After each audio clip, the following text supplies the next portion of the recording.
Members, अब देखो next week बहुत बहुत इंपॉर्टेंट रह सकता है क्योंकि आरबीआई की पॉलिसी है, रेट कट अनाउंस शायद हो सकते हैं। ठीक है, अब देखो इसके लिए बैंक्स बहुत इंपॉर्टेंट मोमेंटम हो सकते हैं, चाहे अपसाइड हो चाहे डाउन साइड हो, तो आपको नेक्स्ट वीक बैंक्स को ज्यादा फोकस करना है। ठीक है, बहुत सारी चीजें जो मैं आपको बताने की कोशिश करूंगा, कुछ स्टॉक ने ब्रेकआउट भी किया है, वो कुछ यहाँ पे न्यूज आ रही है सोलर रिलेटेड, गवर्नमेंट की कुछ न्यूज है, इवन यूएस की न्यूज है, वो भी मैं आपको बताऊंगा, वीडियो अंत तक देखिएगा। ठीक है, चलिए स्टार्ट करते हैं। देखो शॉर्ट एंड सिंपल रखूंगा, ध्यान से सुनो। Market next week momentum decide कर सकता है, या वो 25,000 ब्रेक करेगा because of the bank Nifty क्योंकि आरबीआई की पॉलिसी है, या फिर ब्रेक डाउन करेगा। ठीक है, अब देखो बैंक निफ्टी ऑलमोस्ट रेडी हो चुका है ब्रेकआउट करने के लिए। अगर आप चार्ट्स को देखोगे तो ये चार्ट्स क्लियर बता रहे कि वो ब्रेकआउट करने के लिए रेडी है। ठीक है, लेकिन बहुत सारे लोग क्या करते हैं पता है, रेडी भाई चार्ट्स में ब्रेकआउट के लिए रेडी है तो हम लोग पहले ही एंट्री कर लेंगे। नहीं, ऐसा मत करो, हमेशा समझो। देखो बड़े प्लेयर्स आपसे ज्यादा स्मार्ट होते हैं, आप उनसे ज्यादा स्मार्ट करने की हरकतें करनी है। ठीक है, हमेशा याद रखो, आपको उनसे ज्यादा स्मार्ट बनना है, तो आप ये समझो पहले उनको एंट्री करने दो, फिर हम लोग सोचेंगे। ठीक है, हमको देखो, हमको बड़े प्लेयर्स को ट्रैप करना है, तो बस इतना समझो। तो वेट एंड वॉच करो, शांति से देखो कि क्या चलने वाला है नेक्स्ट वीक के अंदर मार्केट के अंदर। ठीक है, ये बात ध्यान में रखिएगा। हालांकि देखो अभी नेक्स्ट वीक में आरबीआई पॉलिसी में होने क्या वाला है, तो मैं आपको सिंपल कर देता हूं। आरबीआई की पॉलिसी के अंदर आप यहां पे फोकस कर सकते हैं, फ्राइडे को है। ठीक है, ये मॉर्निंग में 10 बजे आपको पता चल जाएगा, 10 बजे ये पॉलिसी स्टार्ट हो गई। अब आरबीआई की पॉलिसी में होने क्या वाला है, तो कि 25 बेसिस पे रेट कट होने वाला है। ठीक है, अब देखो मान लो कि 25 बेस पॉइंट रेट कट नहीं होता तो पहले तो नेगेटिव इंपैक्ट पड़ेगा। ठीक है, अगर 25 की जगह 50 बेसिस पॉइंट होता है तो डेफिनेटली मार्केट बहुत तगड़ा फिर ब्रेकआउट करेगा, बहुत बहुत बड़े स्पाइक्स आएंगे। ठीक है, एंड अगर मान लो 25 बेसिस पॉइंट ही रेट कट होता है, ठीक है, ना कम होता है ना ज्यादा होता है, एंड कमेंट्री नेगेटिव आती है, तो भी मार्केट में फॉल आने की एक्सपेक्टेशंस है। ठीक है, तो आप ये समझो मार्केट ऑलरेडी पचा चुका है कि 25 बेसिस पॉइंट का रेट कट होगा। इसके अलावा कुछ अलग होता है या कमेंट्री कुछ चेंजेस आती है तो मार्केट में तगड़ी वॉलेटिलिटी आने वाली है। ठीक है, अगर अगर मान लो आप ये बोलो कि भाई कमेंट्री भी नॉर्मल आ रही है, 25 बेसिस पॉइंट का रेट कट है, तो आगे क्या होगा, तो फिर मार्केट अपना डिसीजन खुद कर लेगा। ठीक है, हो सकता है वो फॉल कर ले क्योंकि कोई एक्सपेक्टेशंस कोई सरप्राइज है नहीं। ठीक है, तो हो सकता है यहाँ से मार्केट एक प्रॉफिट बुकिंग मोड में चला जाए। ठीक है, ये चीजें मैं एक्सपेक्टेड करके चल रहा हूँ नेक्स्ट वीक के अंदर। बात समझ में ही, अगर नहीं समझ में रही थोड़ा वीडियो रिवाइंड कर, श्योर समझ जाएंगे। ठीक है, तो शॉर्ट एंड सिंपल में नेक्स्ट वीक में रेट कट का न्यूज आने वाला है। इसके अलावा एफआई की एंट्री, अब देखो न्यू मंथ स्टार्ट होने वाला है। मार्च मंथ में लगातार एफआई ने पहली तारीख से स्टार्ट कर दिया था एंट्री करना।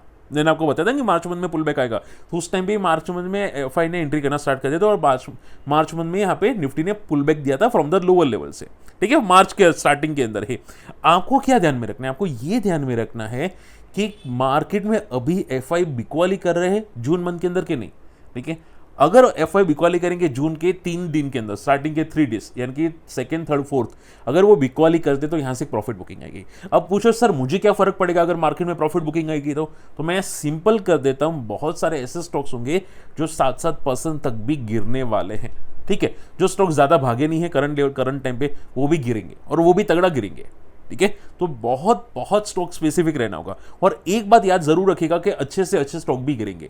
अगर मार्केट गिरा, मैं ऐसा नहीं बोलूं कि गिरेगा ही 100%, लेकिन अगर गिरा तो आपके अच्छे से अच्छे स्टॉक वाले भी गिरेंगे।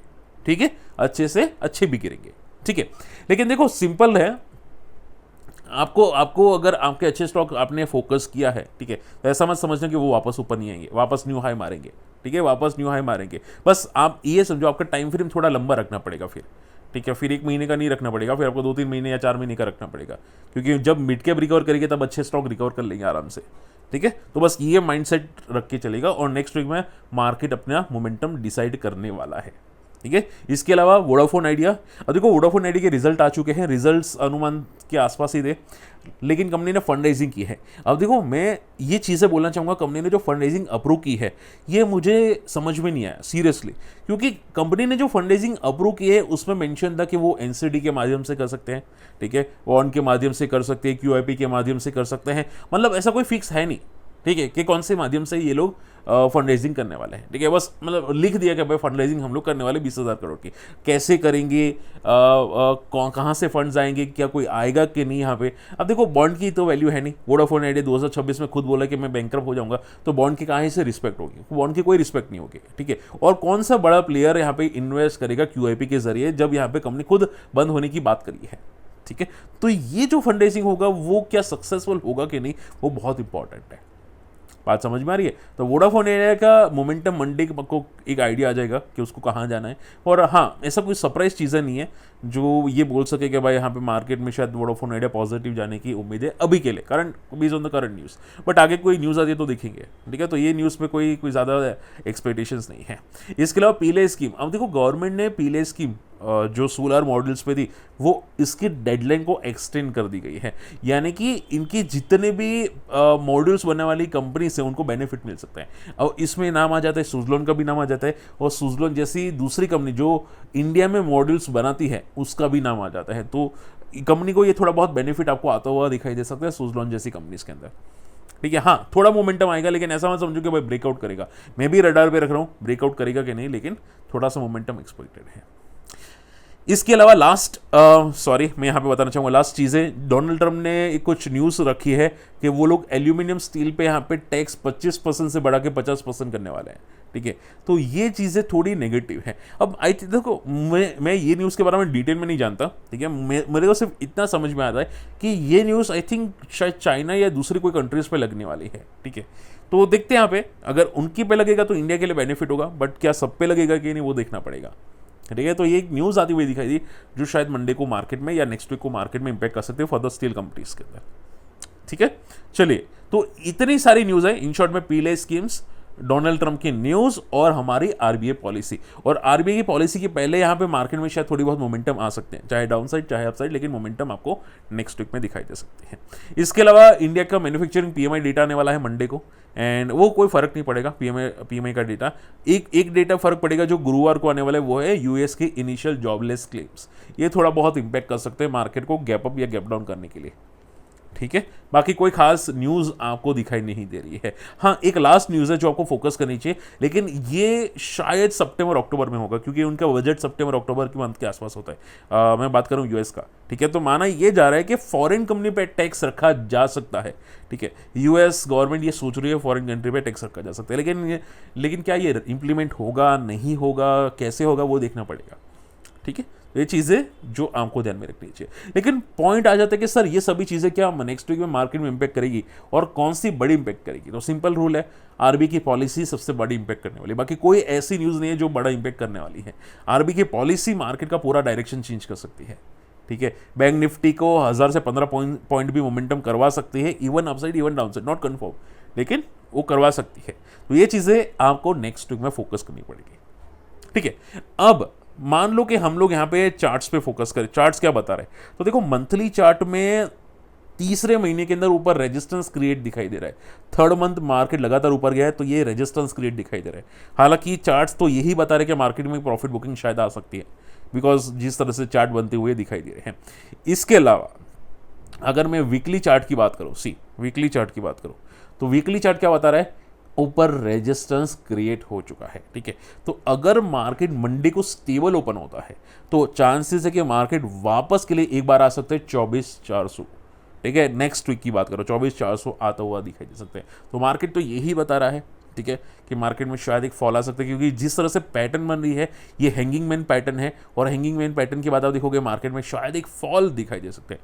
तो देखते हैं यहाँ पे क्या होता है, क्या ये फॉल करेगा या फिर ट्रेंड करेगा, ठीक है। रेंज नेक्स्ट वीक की क्या रहने की उम्मीद है? तो मैं आपको ये बोलना चाहूँगा, market already bank Nifty sideways है, तो नेक्स्ट वीक में बड़ी रेंज शायद एक्सपेक्टेड है, क्योंकि बैंक निफ्टी इतने टाइम से साइडवेज है। तो अगर ब्रेकआउट होगा तो बैंक निफ्टी में होगा, ठीक है, क्योंकि आप देखोगे बैंक निफ्टी लगातार एक रेंज बनाता हुआ दिखाई दे। बैंक निफ्टी पॉजिटिव है वैसे वीकली चार्ट्स के अंदर, तो अगर बड़ी मोमेंटम आए तो बैंक निफ्टी में ही है, इनकी एक्सपेक्टेशंस है। तो बैंक निफ्टी में नेक्स्ट वीक के लिए बहुत बड़ी रेंज दिखाई दे रही है। अगर मैं डाउन साइड की बात करूँ तो डाउन साइड 54,300 दिखाई दे रहा है, ये 2 वीक का लो वो 54,300 दिखाई दे रहा है, और अगर ब्रेकआउट हुआ तो फिर 57 आसपास भी जा सकता है। इसके अलावा अगर मैं निफ्टी की बात करूं तो निफ्टी में भी रेंज बड़ी दिखाई दे रही है, क्योंकि ऐसा नहीं कि सिर्फ 24,400 पे आके खड़ा हो जाएगा, सपोर्ट ले लेगा, ठीक है। अगर बड़ी रेंज रही तो सीधा 24 को टेस्ट करने की कोशिश भी कर सकता है, ठीक है। रही बात अपसाइड की तो 55-200 तक मैक्सिमम अभी के लिए दिखाई दे रहा है, ठीक है। आई होप चीज़ें समझ में आ चुकी है। नेक्स्ट वीक थोड़ा केयरफुल है ना, एंड स्टॉक स्पेसिफिक चलना, ठीक है। एंड देखो मैं हमेशा बोलता हूँ, देखो मिड कैप नया हाई नहीं मार रहे, आप देख सकते हैं मिड कैप ने नया हाई अभी तक नहीं मारा, लेकिन बहुत सारे ऐसे स्टॉक्स है जो 52 वीक हाई को टेस्ट कर रहे हैं, ठीक है, जैसे कि बीएससी ने 52 हाई टेस्ट किया, फिर आप देखोगे भारतीय एग्जाकॉम और उसके अलावा दूसरे भी स्टॉक है जो 52 हाई को टेस्ट किया, 52 यानी कि 1 साल का हाई को टेस्ट किया। अब देखो मार्केट में हमेशा मैं बोलता हूँ स्टॉक स्पेसिफिक चाहिए। अगर कोई कंपनी अच्छी होगी, कोई कंपनी स्ट्रांग होगी फाइनेंशियली, तो वो नया हाई मारेगा। ठीक है, मैं आपको बात, बहुत सारे कंपनी ने नया हाई मारे, लाइक मान लो हिताची एनर्जी ने नया हाई मारा है, या दूसरी भी बहुत सारी कंपनी से जो नया हाई मारा है। तो हालांकि बीएससी ने 2-3 बार हाई मार चुका है, तो मैं देखो मेरी स्ट्रेटेजी पता है क्या रहती है, मैं ऐसी कंपनी को रडार पे रखता हूँ जिसने फर्स्ट टाइम हाई ब्रेक किया है, लाइफ हाई 1 साल के बाद फर्स्ट टाइम लाइफ ब्रेक किया। ऐसा नहीं, बीएससी ने तो आई थिंक करंट साल के अंदर 2-3 बार या करंट 2 महीने के अंदर 2-3 बार 52 हाई को टेस्ट किया है या ब्रेक किया है। ठीक है, तो मैं हमेशा ऐसा स्टॉक फोकस करता हूं जिसने फर्स्ट टाइम टेस्ट किया हो 1 साल का है, फर्स्ट टाइम या क्रॉस कर चुका हो। ठीक है, वो स्टॉक में मैं ज्यादा इंटरेस्टेड हूं क्योंकि वो स्टॉक में बड़ी प्लेस की जस्ट एंट्री हुई है। तो मान लो वो प्रॉफिट बुकिंग करता भी है तो छोटी प्रॉफिट बुकिंग आएगी। आप समझ रहे, लॉजिक समझ रहे मेरी बातें। ठीक है, तो हमेशा देखो माइंड्स आपका समझ में आना चाहिए, जो मैं बोल रहा हूं वो चीजें समझ में आनी चाहिए। ठीक है, सभी लोगों के माइंड में इजीली एंटर नहीं होती क्योंकि मार्केट को लोग बहुत कम जानते हैं। तो आप ये समझो, ऐसा स्टॉक को रडार पे रखो जिसने, शॉर्ट एंड सिंपल में ऐसा स्टॉक को रडार पे रखो जिसने फर्स्ट टाइम 52 हाई को टेस्ट करके क्रॉस किया है। ठीक है, क्लोजिंग भी है इन शॉर्ट में फर्स्ट टाइम। ठीक है, ऐसे स्टॉक चांसेस है कि पॉजिटिव रहने की उम्मीद रखते हैं। इवन शायद मार्केट में अगर प्रॉफिट बुकिंग आए तो वो ज़्यादा फॉल ना हो, फॉल होंगे लेकिन ज़्यादा ना हो, और मार्केट जैसे रिबाउंड करेगा वैसे वो सबसे ज़्यादा फास्ट भागने की कोशिश करेंगे। तो आपको ऐसे स्टॉक ढूंढने की कोशिश करनी चाहिए, उस पर बैक वॉच लिस्ट पे रखो, बैक ट्रेसिंग करो, ड्राफ्ट पे रखो, ताकि आपको आइडिया जाए कि जय सर बोल रहे थे वो सही बोल रहे थे। ठीक है, अगर कोई डाउट है तो मुझे कमेंट करके सर मुझे ये बात समझ में नहीं आई, तो मैं आपको एग्जांपल के साथ समझा दूंगा। ठीक है, चलिए आई होप आज का वीडियो पसंद है, वीडियो शेयर कीजिएगा, चैनल सब्सक्राइब कीजिएगा फ्री टेलीग्राम चैनल के अंदर। और अगर हमारी इन्वेस्टर्स कम्युनिटी ज्वाइन करनी है, हमारे लिंक से अकाउंट ओपन कर सकते हैं। अकाउंट ओपनिंग की लिंक मैं आपको वीडियो के डिस्क्रिप्शन कमेंट्स में प्रोवाइड कर दूंगा। ठीक है, हम देखो उनको भी मैं सिखाता रहता हूँ, उनके साथ में थोड़ा बहुत ताकि वो लोग लॉसेस ना करें, तो उनको मैं लाइव करके भी थोड़ा बहुत सिखा देता हूँ। ठीक है, अगर आप इंटरेस्टेड है अकाउंट ओपन कर सकते हैं। मिलते अगले वीडियो में, तब तक के लिए गुड बाय, जय हिंद।